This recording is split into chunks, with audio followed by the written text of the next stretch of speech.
नमस्कार दर्शक बंधु मु जीवन स्वागत करुच्ची मोर आज एक नुआ भिडियो तो दर्शक बंधु आज आम भिडियो कथा आपण जो अष्टम पे माने आपंकर 8th पे जो वेतन आप लागू अच्छी मैं दरमा वृद्धि हाँपाई जो लागू अच्छी तो केते टंकार केते टंका लेखा आप दरमा सब बढ़ी तो से सब विषय में आपको पूरा डिटेल्स भाव जनइबी तापर जदि आप भिडियो नुआ अच्छा तो भिडियो को लाइक कर चैनल टी सब्सक्राइब करने जमा ही भूलुनि।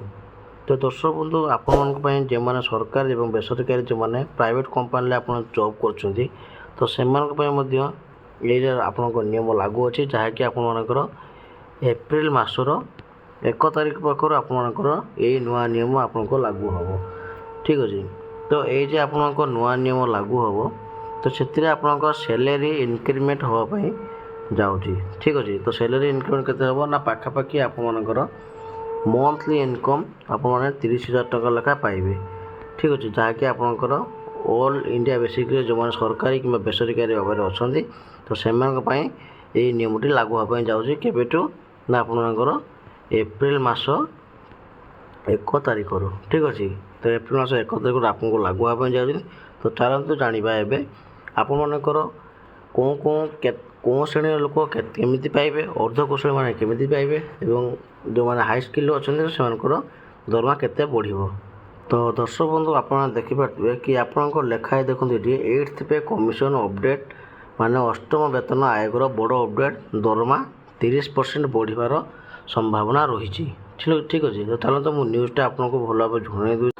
तो दर्शक बंधु देखते लिखाई आपंकर केंद्र सरकारी कर्मचारी एवं पेंशन भंग एक बड़ खुशी खबर आसवाक जाऊँगी। आगामी वेतन आयोग लागू होगा पर कर्मचारी दरमार प्राय 30 ରୁ 34% वृद्धि होबार घटार संभावना रही। विशेषकर फिटमेंट फैक्टर आधार यही दरमा वृद्धि हो कर्मचारी मानक 15 लाख टंका पर्यंत राशि एरियर मिल पारे बोली आकलन कहुच्छी। फिटमेंट फैक्टर स्थिर करवा चूड़ांत दरमा माने बेसिक पे आपंकर केते रहिबो दरमा वृद्धि पछरे सबुठार बड़ भूमिका होची फिटमेंट फैक्टर वर्तमान मूल दर यह गुणन कर नुआ दरमा हिसाब करा फिटमेंट फैक्टर जिते अधिक दरमा रहिबो समस्ते कर्मचारी मासिक आय से बड़ धरण वृद्धि घटो। उच्च वेतन कर्मचारी मान कौन फायदा रहिबो चलते से विषय जाना। यही पे कमिशन सबुठार बड़ आकर्षण होउची कि बकेया राशि एरियर एक आकलन अनुसार उच्च वेतन स्तर कर्मचारी माने सेमानक स्तर में फिटमेंट फैक्टर अनुसार 15 लाख टका पर्यंत एरियर पाइपर कहीं बढ़े बकेया दरमा साधारणतः नुआ वेतन आयोग लागू होबार विलंब होता है किंतु यह पूर्व तारीख जेपरिक जनवरी 1 2026 कार्यकारी कराए तेणु यही विलंब समय वर्धित दरमा को एककालीन बकेया आकार प्रदान कराए।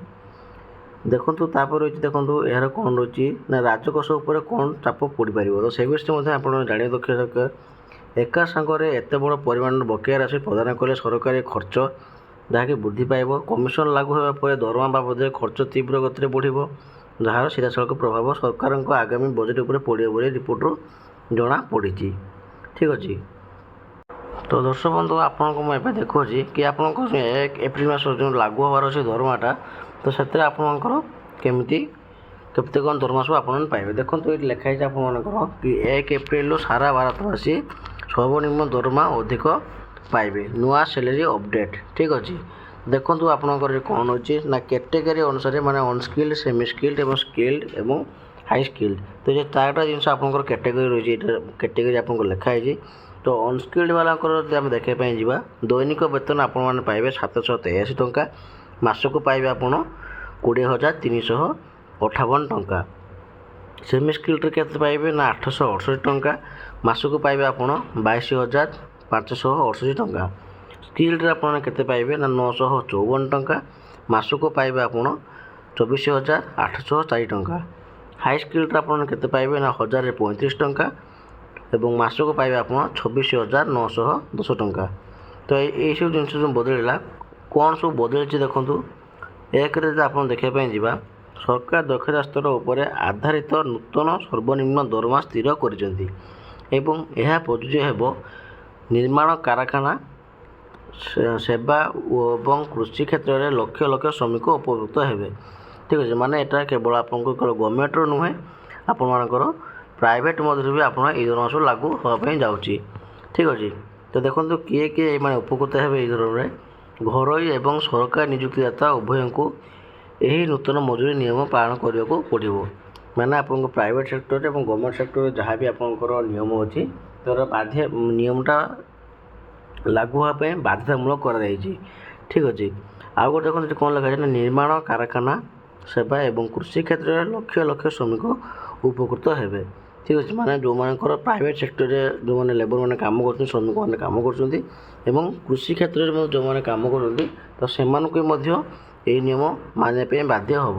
ଠିକ୍ ଅଛି। ଯଦି ଆପଣ ଜାଣିବା ପାଇଁ ଚାହୁଁଛନ୍ତି ତାହେଲେ ଆପଣ ଏଇଟା ସ୍କ୍ରିନଶଟ୍ ମାରିକି ରଖିଦିଅନ୍ତୁ ଏବଂ ଆପଣଙ୍କର ଦରମା ଯାହା ବି କିଛି ଅଛି ଆପଣ ସେଇଟା ଜାଣିପାରିବେ। ଠିକ୍ ଅଛି।